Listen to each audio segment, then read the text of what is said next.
Olá, espectadores, olá, ouvintes, estamos com mais um podcast do Escola História. Temos diretamente de Bauru, meu colega Moisés Stahl, e hoje iremos entrevistar o Benedito Barbosa, veio lá do Pará, fez graduação, especialização em mestrado em História e doutorado pela Fundação Casa de Oswaldo Cruz. O Benedito teve uma experiência de pesquisa em Portugal durante seu doutorado e vai contar, então, a sua trajetória de pesquisa em Portugal, aqui no Brasil também, e falar um pouco do seu cotidiano de pesquisa e trabalho. Meu nome é Benedito Barbosa, sou graduado em História, especialista em História Social da Amazônia, mestrado em História Social da Amazônia e doutorado em História das Ciências da Saúde. A minha pesquisa de doutorado, eu estudei as epidemias de varíola no Grão-Pará, né, na Amazônia, na segunda metade do século XVIII e as duas primeiras décadas do século XIX. Então, a minha pesquisa, eu tinha que ir a Portugal, né, tinha que ir a Lisboa, os arquivos de Lisboa, porque eu precisava de uma documentação, especialmente no Arquivo Histórico Ultramarino, né, que essa documentação do reino, ela não estão disponíveis. Elas só estão disponíveis no arquivo. Então, eu tive que ir fazer uma pesquisa em Lisboa. Também aproveitei e fui em outros arquivos, outras bibliotecas, na biblioteca da Faculdade de Medicina, fui também na Academia de Ciências de Lisboa, na Biblioteca Nacional de Portugal.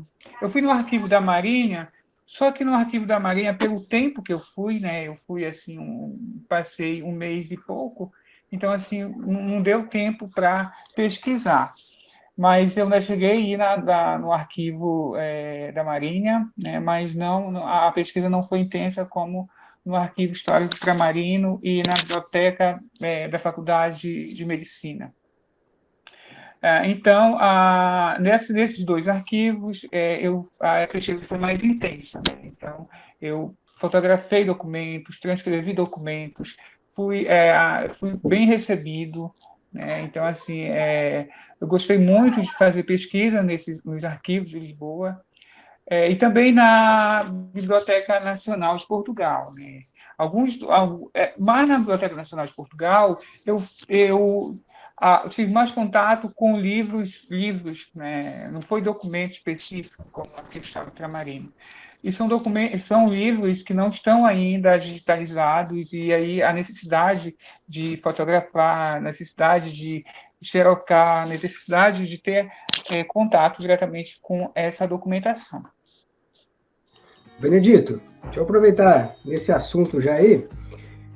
Você sentiu muita diferença com relação ao trabalho nos arquivos em Portugal, comparando com o trabalho nos arquivos aqui no Brasil, na realidade com os arquivos que você frequentou aqui, em termos de recepção, preparamento da equipe, a condição de preservação e catalogação, principalmente, dos documentos? O que você sentiu de diferença aí entre o horizonte português e o brasileiro? Então, eu achei, assim, de cara que os arquivos aqui do Brasil, eles cuidam mais, eu achei mais preservados do que a documentação de Portugal. Por que eu digo isso? Por exemplo, aqui nos arquivos do Brasil, você tem que manusear com luva, tem todo um cuidado, e eu não percebi isso lá nos arquivos de Lisboa.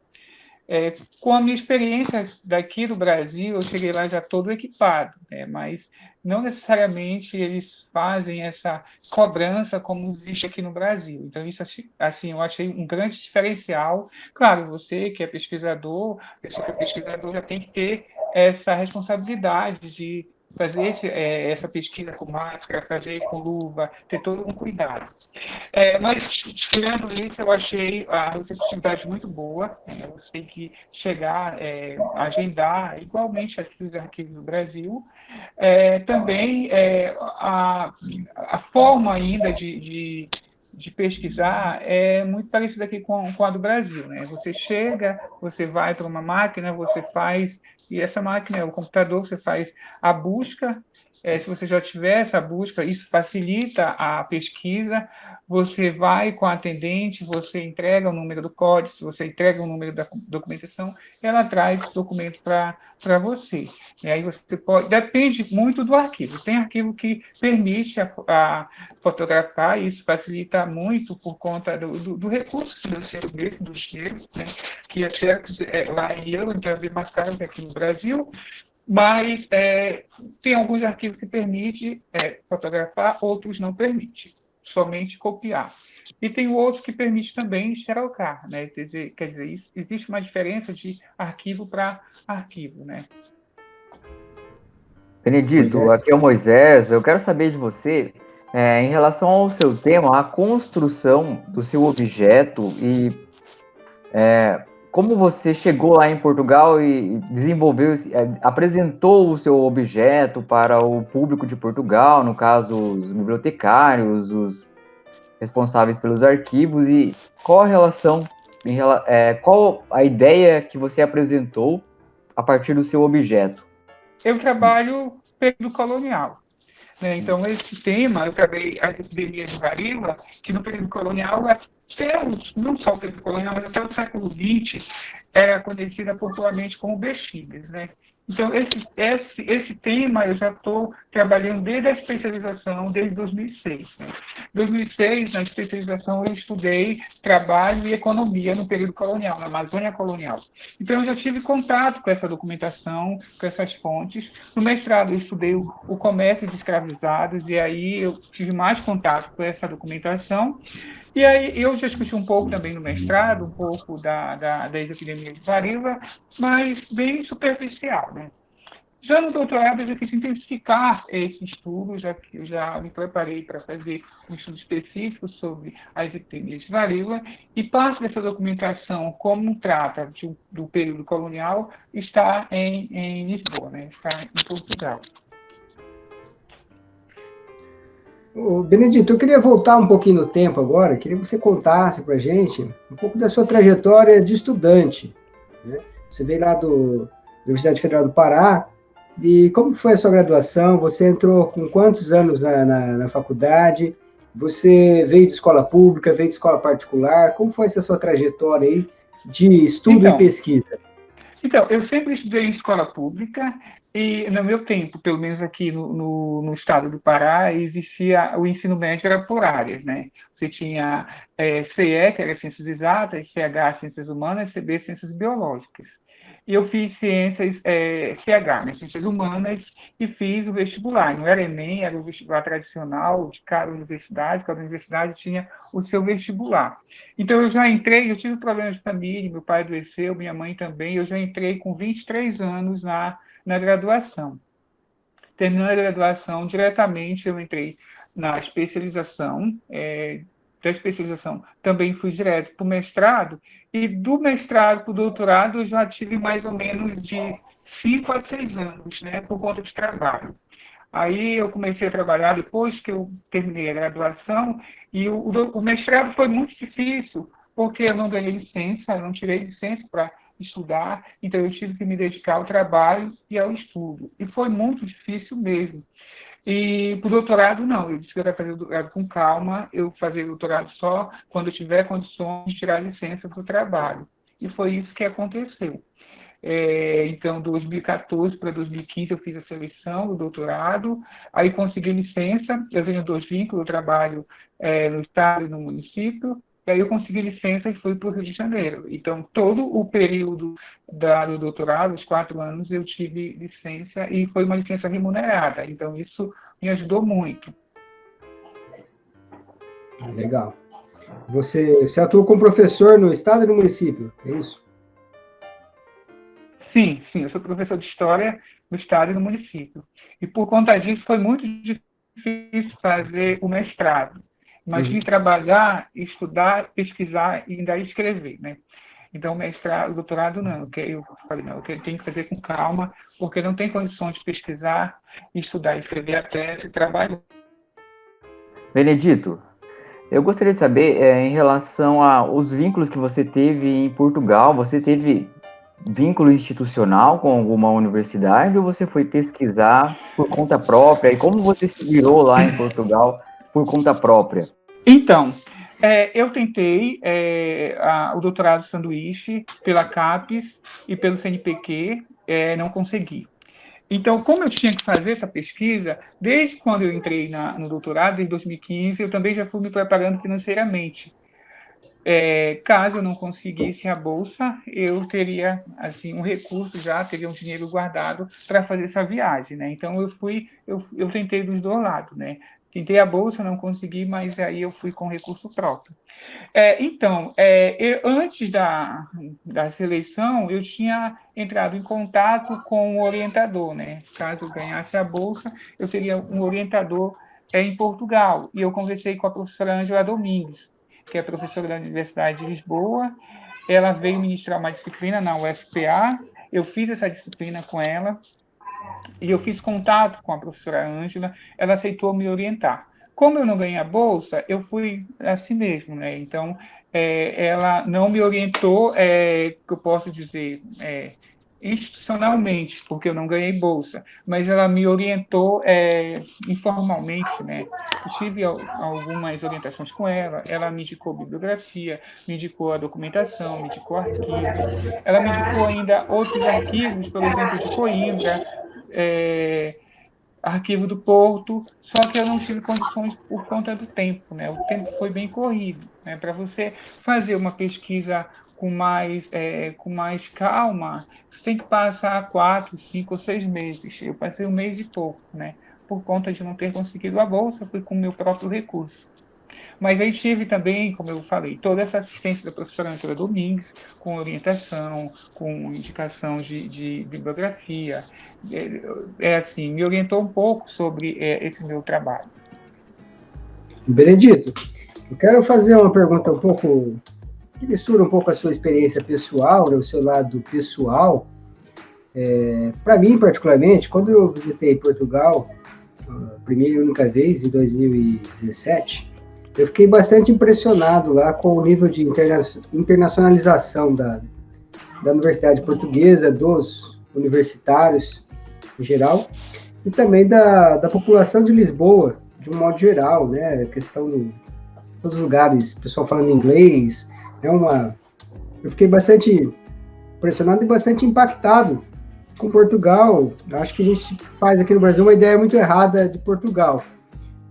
Eu queria saber o que você achou nesse sentido, a sua experiência com os portugueses, com Portugal, com Lisboa em si, né? Não sei se você já tinha tido oportunidades anteriores de viajar para outros países.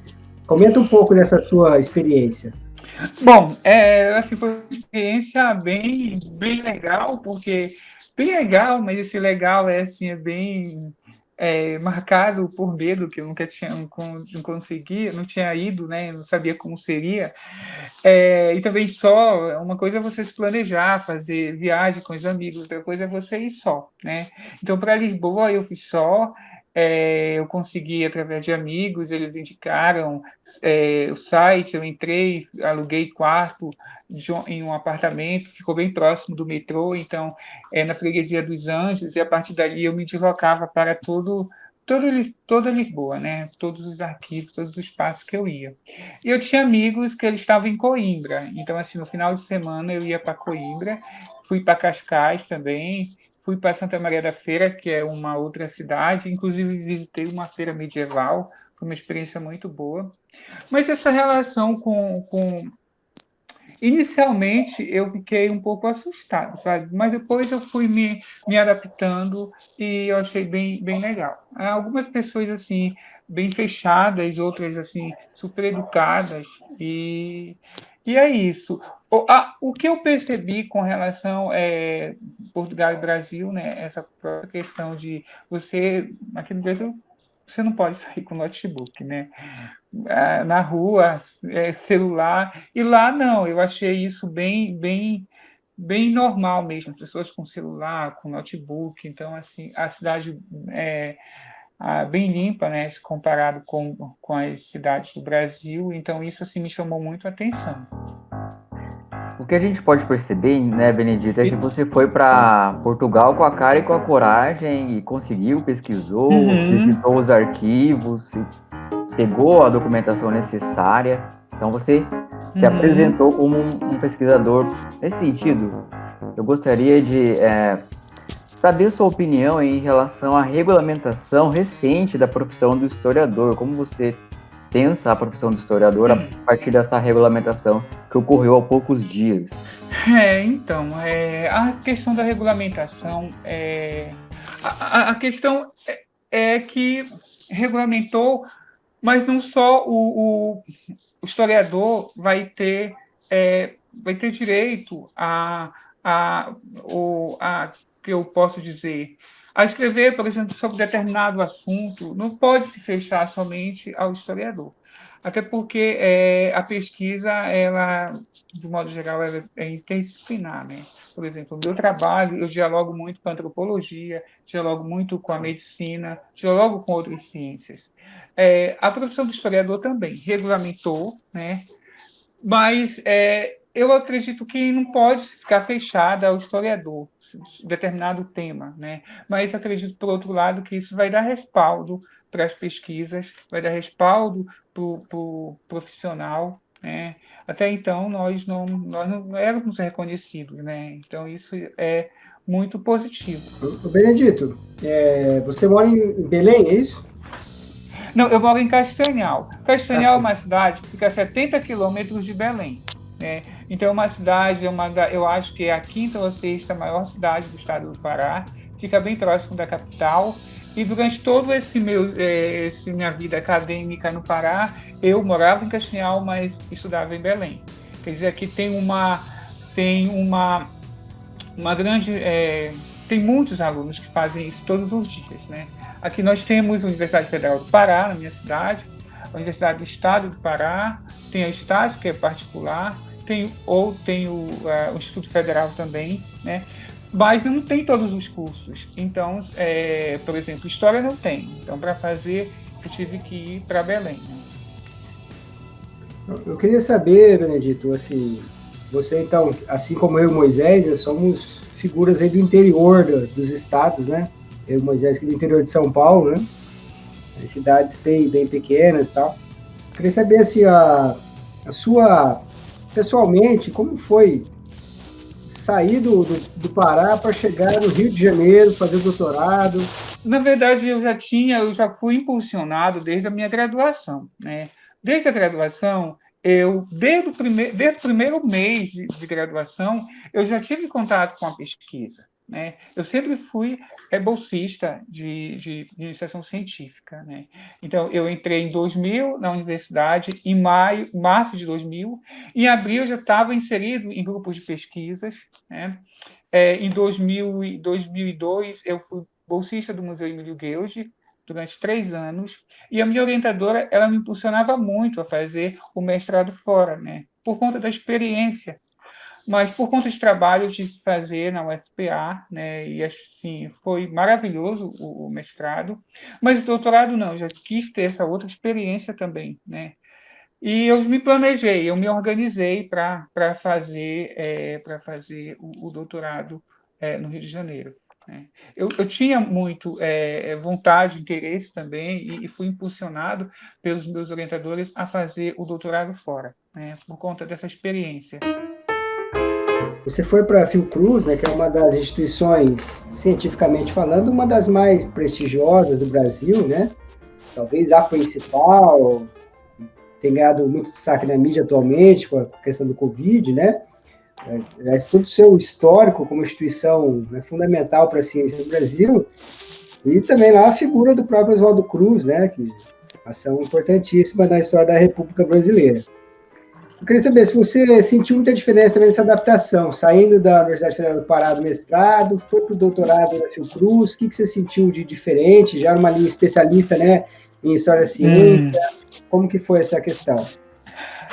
Não, eu me adaptei, eu não tive dificuldade nenhuma, sabe, em termos de pesquisa, até porque a pesquisa que eu estava desenvolvendo já vinha mesmo desde a especialização, então já era uma coisa bem, fazia parte do meu cotidiano com a pesquisa. A Fiocruz, só complementando, foi uma experiência muito boa, né? A questão da interdisciplinaridade, a questão da discussão em tudo, por exemplo, uma coisa que eu acho que tem a ver com a tua pergunta é que, geralmente, as disciplinas na UFPA e de modo geral, nas outras disciplinas, nas outras universidades do Brasil, geralmente é um professor, né, um professor para uma turma, um professor ministrando uma disciplina para uma turma, né, de mestrado de 15 alunos, de 10 alunos, 20 alunos. E as disciplinas que eu fiz, eu sempre tive mais de um professor. Isso foi muito bom. Por exemplo, eu fiz uma disciplina de História da Medicina. Tinha um historiador, uma socióloga e um médico, né? Ele era também filósofo, porque ele fez, eu acho que o mestrado e o doutorado em filosofia. Então, foi uma discussão muito, muito boa, muito enriquecedora, né? E aí, só pegando como exemplo a História da Medicina. Mas todas as disciplinas eu tive mais de um professor. Tem disciplinas que eu tive 3, 4 professores. Então, assim, se reunia e aí a gente discutia o tema. E, assim, isso foi uma experiência muito boa mesmo, que eu não tive em nenhuma outra universidade, né? Bom, aproveitando então a experiência que o Benedito tem no Pará, em Belém, na cidade próxima, e no Rio de Janeiro, teria como você encontrar elementos culturais comuns entre Belém e o Rio, assim? Qual é a sua reflexão sobre essa questão da cultura no Rio e em Belém, por exemplo? Bom, eu acho que é um pouco diferente, mas não sei de Belém especificamente, mas a cultura nordestina, no Rio de Janeiro, esqueci agora, a Feira de São Cristóvão. E eu gostava muito de ir na Feira de São Cristóvão, né, que é tradição nordestina, né? E, assim, eu gostava muito, porque aqui a minha cidade, Castanhal, é uma cidade que foi colonizada por nordestino, embora eu não seja nordestino, mas é uma cidade colonizada por nordestino, e isso me remete muito ao Rio, né? E, então, assim, foi uma experiência muito, muito boa, muito interessante, fazer uma relação com as culturas. Agora, assim, a cultura em relação à cultura do Pará, mesmo, a eu não me atentei muito para isso, sabe? Benedito, falando um pouco da história regional da Amazônia, que você é especialista, um conhecedor, né? Eu queria que você desse um panorama para a gente, como fica essa história regional em termos assim de pesquisa, né? A gente sabe que a história regional no Brasil é bastante, digamos, abandonada, esquecida pelos historiadores, né?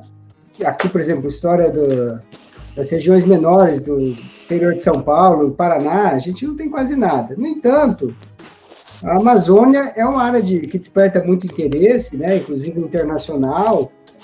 Então, eu queria que você comentasse esse panorama da bibliografia, se ela está atualizada, se tem pesquisas novas saindo, se tem mais pesquisadores estrangeiros. Então a Amazônia é uma região que desperta o interesse de muitos pesquisadores em várias áreas, né? Falando da história, que é a área que eu estou inserido, e especificamente sobre o período colonial, ultimamente, nós temos um avanço muito grande na historiografia amazônica, né? Mas outros temas, por exemplo, Amazônia, pós-período colonial, nós temos vários trabalhos sobre, né, em diferentes temas, né? Nós temos trabalhos sobre religiosidade, trabalhos sobre cultura, trabalhos sobre política, né? Um tema que é muito discutido, ainda precisa ser mais discutido, é sobre a cabanagem, que é um movimento aqui do período regencial, né? E que com as novas pesquisas, hoje nós temos pesquisas que estão traçando outro para a cabanagem. Não mais a cabanagem somente em Belém, mas no interior. Então, as pesquisas aqui elas estão avançando muito sobre vários temas. Aproveitando isso, Benedito, né? Você falou do Museu Emílio Guild. Eu gostaria de saber, então, a relação que o Museu Emílio Guild tem com o Estado, com a cidade, com toda a estrutura do Estado do Pará, o papel que o museu exerce. O Museu Emílio Gueus é um dos museus mais antigos do Brasil, né? Então, aqui no estado do Pará, especificamente em Belém, o Museu Emílio Gueus ele é dividido em duas partes. A parte do parque, né, Parque Zoobotânico, e a parte da pesquisa, né, o centro de pesquisa. E no centro de pesquisa tem todas as áreas, tanto de humanas como de parte biológica. E a importância do museu é justamente no sentido da pesquisa, na produção da pesquisa sobre vários temas, né, dentro da Amazônia, não só do estado do Pará, mas dentro da Amazônia. Benedito, eu queria perguntar a respeito de como você vê essa questão da preservação dos museus, arquivos históricos, aí no Pará e na região norte, né, você que está aí, né? Como que se encontra essa questão aí?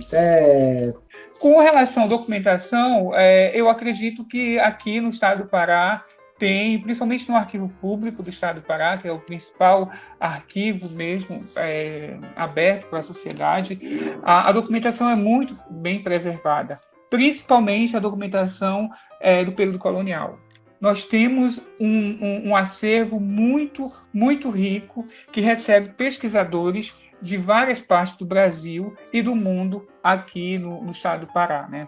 Então, o arquivo é muito rico, muito conceituado e muito preservado, né? Tem uma documentação, e aí passa uma questão mesmo de gestão, que isso, 20 anos atrás, desceu para a reserva técnica para ser restaurado. E até hoje, essa documentação, eu acredito que não está restaurada. Mas, assim, alguns casos, né? Mas, no geral, é uma documentação bem preservada, bem mesmo cuidada. E a questão dos museus, eu acredito que precisa mais do apoio da gestão pública, né? Eu acredito que não está tanto assim, não. É tanto que nós temos, em termos de museu, o Emílio Gueus, né? Que é mais um parque, né? Nós temos poucos museus aqui no estado do Pará, né? Se comparado com o Rio de Janeiro tem vários arquivos, ou vários museus, perdão. No estado do Pará nós temos pouco, né? Por exemplo, o Instituto Histórico e Geográfico do Pará, ele tem alguma atuação também nesse sentido? Você tem alguma informação em relação? Ele tem. Tenho sim. Eu participo de um grupo sobre escravidão e abolicionismo na Amazônia, que a gente também a gente faz algumas reuniões lá no IHGP, né? Tem uma atuação, sim, produção de mesmo produção mesmo científica, tem sim. Mas o prédio também não é lá essas coisas, né? Precisa ser restaurado, precisa ser cuidado, né? Então não é muito que eu posso dizer preservado.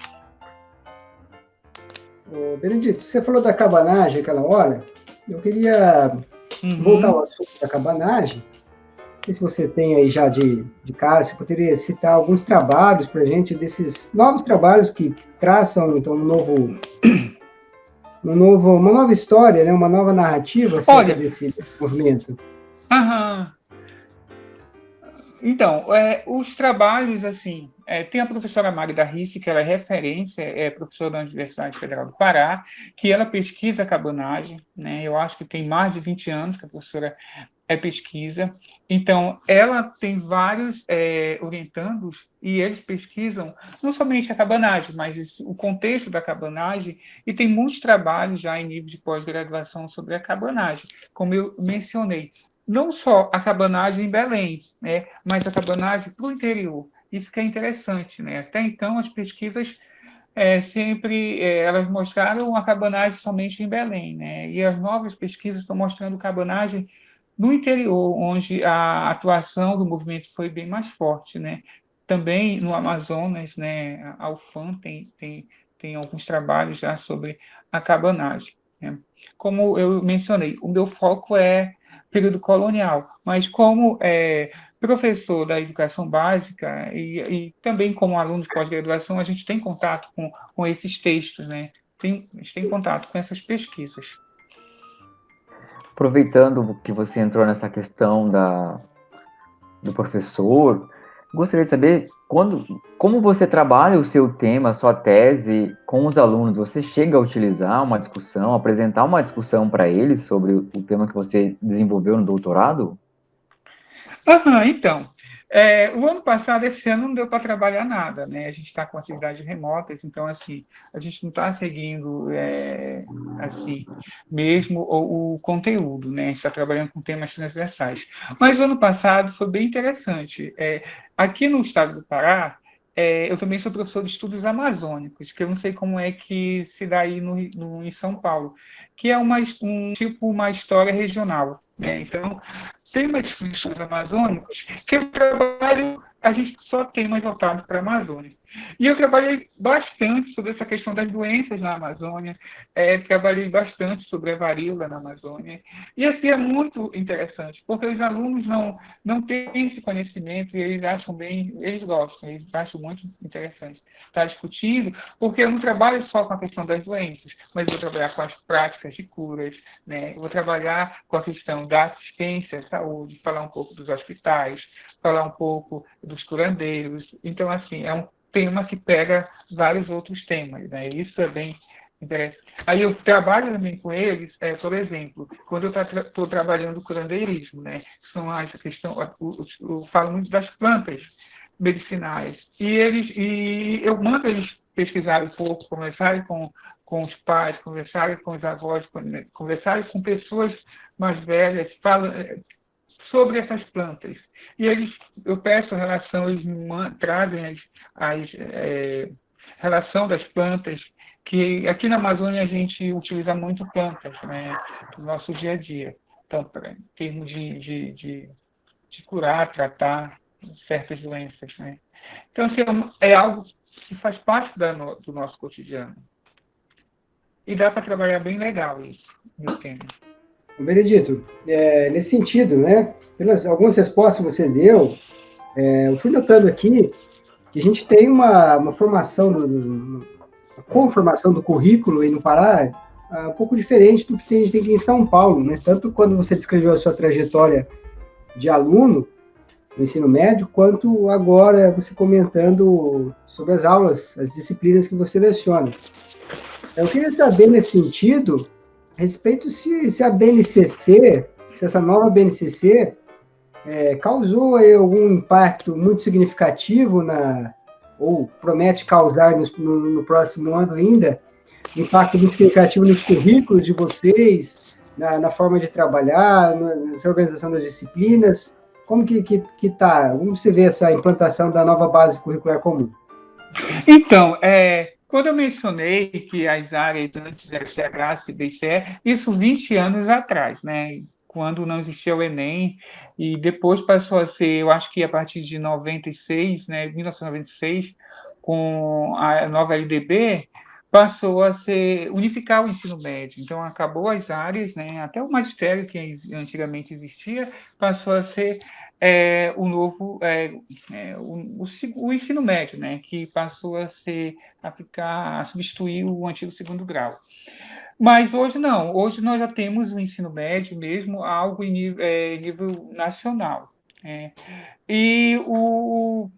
Eu acredito que a BNCC ela não vai ter um impacto muito grande aqui no estado do Pará, porque a gente já trabalha nesse sentido, né? Eu acho que só vai somar com os trabalhos que a gente já desenvolvia. Até porque o Enem já chamava atenção para isso, né? Então, antigamente, eu digo antigamente, uns 20 anos atrás, quando eu fiz o vestibular, cada universidade fazia o seu vestibular e com a implementação do Enem, isso mudou, porque as universidades passaram a se adequar ao Enem. Então, a BNCC, de uma certa forma, ela vem somar o que a gente já trabalha, né? Não é algo novo que a gente desconhece, né? Sim. Benedito, eu gostaria de saber de você em relação ao seu tema mesmo, como você estudou uma epidemia, sua observação sobre o momento atual de pandemia, né? Como que, por exemplo, na época a coroa atuava em relação a estes casos, essas questões de epidemia, e hoje, como a realidade nossa, como que você vê a nossa realidade num cenário de pandemia? Então, esse tema, assim, hoje eu entendo bem mais a minha pesquisa do que naquela época. Por quê? Na época que eu estava escrevendo. Por quê? Hoje, na época que eu estava escrevendo a tese, que eu estava pesquisando, eu fazia algumas perguntas. Né? Por exemplo, como é que está acontecendo uma epidemia? Por exemplo, na minha pesquisa, teve uma epidemia que ela durou mais ou menos uns 10 anos. Houve vários surtos epidêmicos durante esse período. Né? Então, eu estava me perguntando como é que as pessoas conseguem sobreviver durante esse período, como é que as pessoas fazem para trabalhar, como é que as pessoas, enfim, como é que elas viviam naquele período, né, no momento de epidemia. E hoje eu tenho claramente essa resposta com a pandemia. Eu estou vivenciando uma pandemia. Então, como é que eu vivo? Como é que as pessoas vivem? Né? Então, assim, hoje eu acho que ficou bem mais assim, clara várias perguntas que eu fiz antes. Né? Quanto à coroa, hoje nós temos a questão do governo, que de uma certa forma interfere nas condições de saúde da população, né? E naquela época também a coroa portuguesa interferia. Né? Como ela interferia? Em tempos de epidemias, por exemplo, nós tínhamos o hospital de campanha hoje, que foi bem comentado com a pandemia, também na época os governos, a coroa portuguesa, perdão,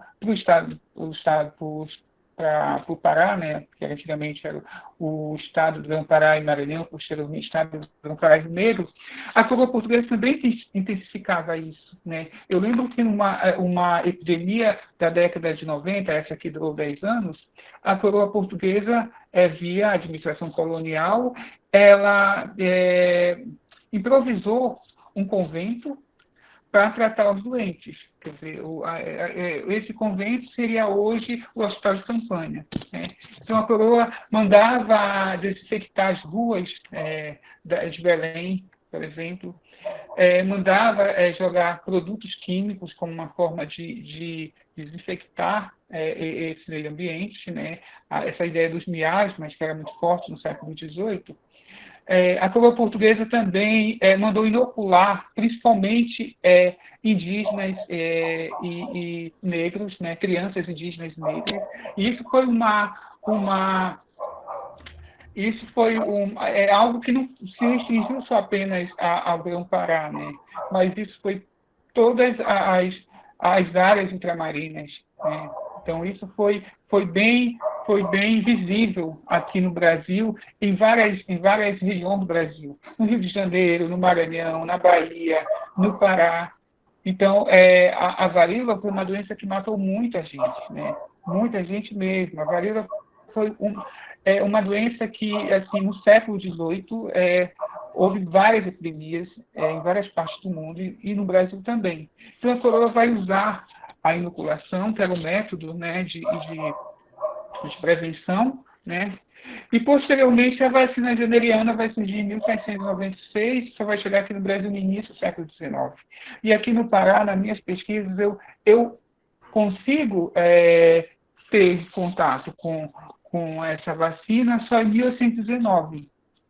Então, desde o início do século XIX chega ao Brasil, mas eu só encontro referência para 1819 aqui no Pará. Né? No Maranhão eu encontro com isso no século XIX, para a Bahia também, mas aqui no Pará não. Né? E aí existe toda uma discussão, o interesse da administração colonial, o interesse da coroa portuguesa, não sei, mas só a partir de 1819. Mas a coroa portuguesa interferia assim no momento de epidemia, igualmente hoje os governos, né, o federal e os governos locais também fazem essa interferência. E também os decretos. Hoje, com a pandemia, vários decretos municipal, estadual, federal. Naquela época também existiam os decretos, né, suspendendo várias coisas, né? Por exemplo, mandando vacinar, mandando inocular, proibindo isso, proibindo aquilo. Quer dizer, não é muito diferente. Então, hoje, com a pandemia, ficou assim bem visível essas medidas. Essas medidas de hoje elas não são muito diferentes das medidas do século XVIII, por exemplo. Nós tínhamos a quarentena, claro, não era uma 40 dias, né? Isso era eles estipulavam um período, igualmente hoje, né? A quarentena se estipula de 15 dias, de 20 dias, enfim. Mas existia a quarentena naquele momento também, existia o isolamento social, né? Quer dizer, não era muito diferente as medidas que ocorriam no século XVIII para as que estão ocorrendo aqui, né? E outra coisa também, como hoje o povo desobedece, não cumpre as leis, não cumpre os decretos, também naquele período não se cumpria, principalmente nos portos, né? A questão dos escravizados. Chegavam muitos traficantes ou pessoas ligadas ao comércio escravizado, eles acabavam burlando essas medidas, o que incidia em contágios de epidemias de varíola, né? Existia uma relação muito grande entre o comércio de escravizado e as epidemias de varíola.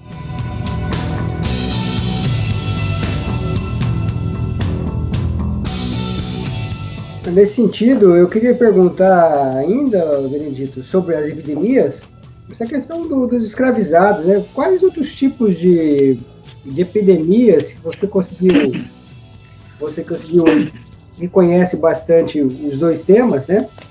Quais tipos de epidemias os escravizados enfrentavam também, além da varíola? Olha, então, existiam várias doenças, como, por exemplo, o escorbuto, a varíola, o sarampo. O sarampo foi uma doença que, igualmente a varíola, matou muita gente, tinha uma relação muito grande com o escravizado. Então, na minha pesquisa, eu tinha olho para a varíola, né? Tudo só varíola, varíola. Mas nas fontes, na medida que eu ia ler o documento, eu encontrava também outros tipos de doença, como, por exemplo, sarna, escorbuto, né? Sarampo, cólera também, eu vi alguma coisa sobre cólera. Então, existem outras doenças, mas uma coisa que eu quero deixar bem claro quando eu menciono essa relação do comércio de escravizados com as epidemias de varíola, é que, assim, não que a varíola fosse uma doença dos africanos, né? Mas as condições sociais em que os africanos estavam, que era a escravidão, possibilitavam o surgimento dessas doenças, não só da varíola, mas de outros tipos de doenças, né? Como o escorbuto, o sarampo, a diarreia, que era muito frequente também, né? Febres intermitentes, isso também eu encontrei na documentação, né? Então, essas doenças, elas estavam muito associadas às condições de saúde, às condições de vida desses escravizados. Por exemplo, as mortes, elas não ocorriam somente na travessia do Atlântico, que durava em torno de 3 meses, né?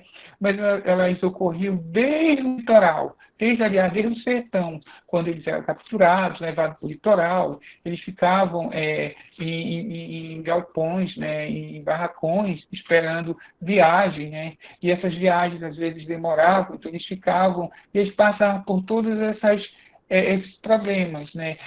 Tempo de viagem, esperavam vários dias de viagem, eles se alimentavam mal, então eles adoeciam, eles morriam. Então todos esses problemas vão resultar em doenças infecto-contagiosas como a varíola. E na travessia do Atlântico, muitos morriam também. Né? E por conta do tempo que eles passavam, em torno de 3 meses, quando eles chegavam, por exemplo, nos portos amazônicos, tanto no Pará quanto no Maranhão, muitos chegavam doentes. E aí era que tinha que existir uma fiscalização rigorosa, e muitas das vezes essa fiscalização ela era descumprida.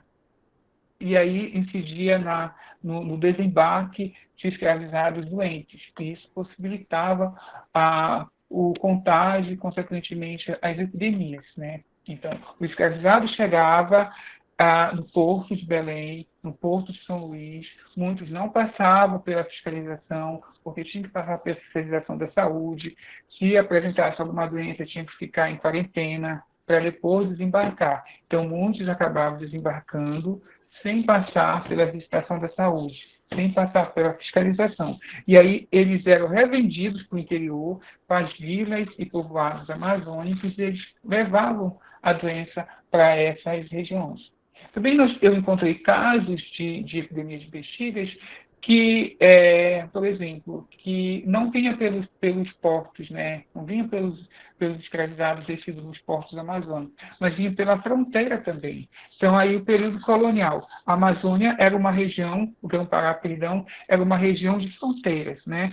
Então, muitas pessoas entravam pelas fronteiras, indígenas, escravizados, mocambeiros, desertores, e eles traziam essas doenças porque as epidemias, por exemplo, de varíola, nesse momento aí, século XVIII, século XIX, elas estavam ocorrendo em várias partes da região amazônica e também em várias partes do Brasil, como eu mencionei, Bahia, Rio de Janeiro, houve vários casos de epidemias de varíola. Mas o Maranhão, como é uma região bem fronteiriça, uma região bem próxima do Pará, houve vários casos de epidemias no Pará e Maranhão que eles acabavam trazendo essas doenças, acabavam passando de uma capitania para outra. É mais ou menos isso. Benedito, você falou uma questão que eu achei interessante das medidas para conter as epidemias. Você falou que eles utilizavam produtos químicos. Em algum momento você tocou nessa questão. Eu gostaria de saber, nesse sentido, quais produtos eram utilizados para a química mesmo era utilizada para impedir a expansão das doenças, das epidemias? Bom, o que eu encontro, o gás óxido muriático, eles utilizavam o vinagre, eles utilizavam o vinagre e tem mais um outro lá, alcatrão. Eu encontro esses três produtos, que eram esses três produtos, eles eram bem utilizados mesmo em várias partes do mundo, né? Por exemplo, em São Paulo, na epidemia de febre amarela, no século XIX, eles utilizavam esses produtos. A diferença é que o gás óxido muriático era um gás mais eficaz em relação ao vinagre e eu esqueço agora, o vinagre Alcatrão. e o alcatrão, né? Então, o gás óxido muriático ele era mais eficaz de acordo com a historiografia, né? Mas isso dentro daquela ideia da teoria miasmática, né? Que as doenças provêm dos humores, né? Enfim, da contaminação do meio ambiente. Era dentro dessa visão aí que eles procuravam utilizar esses produtos para desinfectar, né? Achei interessante essa discussão, apresentar o contexto das epidemias do final do século XVIII, início do século XIX, e essa comparação ficou bem interessante. Uma última pergunta aqui, né? Já, antes de fazer a última pergunta, já agradecer demais a sua participação, a sua presença, né? Que contribuiu bastante para o nosso podcast, com a sua visão, tanto sobre Portugal, mas também sobre a história da ciência, né? Um caminho que a gente acabou até explorando mais aqui.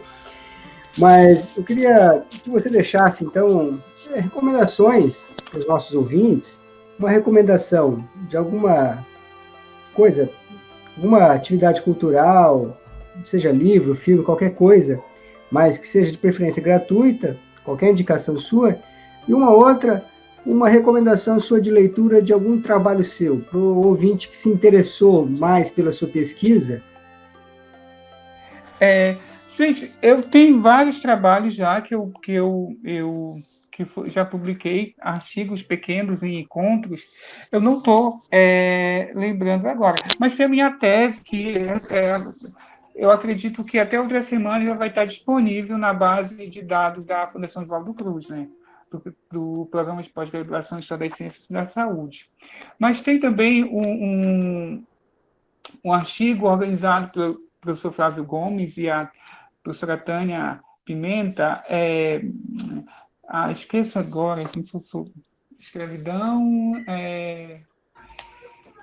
não lembro. Não lembro. Mas eu tenho um artigo muito interessante nesse livro, que é justamente sobre as epidemias de varíola no período colonial. Uhum. Eu tenho aqui, Benedito, o comércio de africanos e o flagelo das bexigas na Amazônia colonial? É isso? Mas esse daí é sobre, o que está no livro do Flávio, da Tânia? Isso. Moisés? Isso, está no livro do Flávio e da Tânia. E da Tânia. Então, esse artigo aí, ele é uma parte da minha dissertação de mestrado que eu transformei em um artigo, né? Eu acho que isso está bem interessante para pensar essas doenças para a primeira metade do século XVIII. A minha tese já pega a segunda metade do século XVIII e as duas primeiras décadas do século XIX. E tem outros artigos em encontros, né, em eventos, né, Ampul, o Seminário de História das Doenças, né, tem outros ainda. Eu não fui preparado, senão eu tinha feito uma relação desses artigos para disponibilizar. Não, mas não tem problema não, Benedito. Você pode mandar para a gente depois, que a gente sempre faz um post escrevendo também tem um. E a gente linka todos os trabalhos. Tem um outro também, eu lembrei. Eu lembrei também, tem um artigo meu com o meu ex-orientador na revista Manguinhos, Formidável Contágio. É a revista de 2011. Também eu falo sobre as epidemias de bexiga, né? As epidemias de varíola. Beleza. E alguma outra dica cultural aí, Benedito? Agora a primeira pergunta. Uma dica cultural que você dá para os nossos ouvintes, seja livro, filme, uma coisa que você recomenda para alguém ler. As Panteras Negras, né? Eu acho que é um filme bem interessante, até por conta do protagonista falecer recentemente. Eu acho que é um filme bem interessante também. Outra dica é ir no mercado ver o peso também, né, Benedito? Tá. Se for aqui no Pará, nós temos o Mercado Ver o Peso, que é o maior mercado da América Latina a céu aberto, né? Temos o Museu Emílio Guedes também, que assim tem várias plantas e animais bem daqui da nossa região, né? Eu acho bem interessante. Tem o Círio de Nazaré, né? Que em outubro esse ano não vai acontecer por conta da pandemia, né? E tem outros eventos, né? Tem a cidade de São Benedito, em Bragança, que é uma outra cidade que já tem mais de 200 anos, também é um outro evento, né? Então, assim, no Pará nós temos vários eventos bem interessantes, né? Ô, Benedito, só aproveitar que agora veio, você tocou no Círio de Nazaré, me veio essa coisa. Desculpe a ignorância, né? Mas eu não conheço muito bem a história do Círio de Nazaré, mas desde quando ele é realizado, mais ou menos, e você tem informação de outra vez, de outro momento que ele foi parado por uma pandemia? Não, então, o Círio é desde 1793. Em 1793, o Pará, especialmente Belém, vivenciava uma grande epidemia de varíola. E nesse momento de epidemia, houve o Círio de Nazaré. Esse dia do Círio com a epidemia, né? Então, em 1793 foi o primeiro Círio de Nazaré em Belém. E nesse período, Belém vivenciava uma grande epidemia de varíola. E esse ano não vai ocorrer por conta da pandemia. Eu não lembro, eu não sei se de 1918 foi a pandemia da gripe espanhola, né? Se houve ou não, né? Eu não sei. Não. Mas todo ano tem, né? Esse ano, que é um ano atípico mesmo, infelizmente não vai acontecer. Agradeço mais uma vez você, Benedito, pela participação. Bom, eu agradeço também e espero ter contribuído com o trabalho de vocês.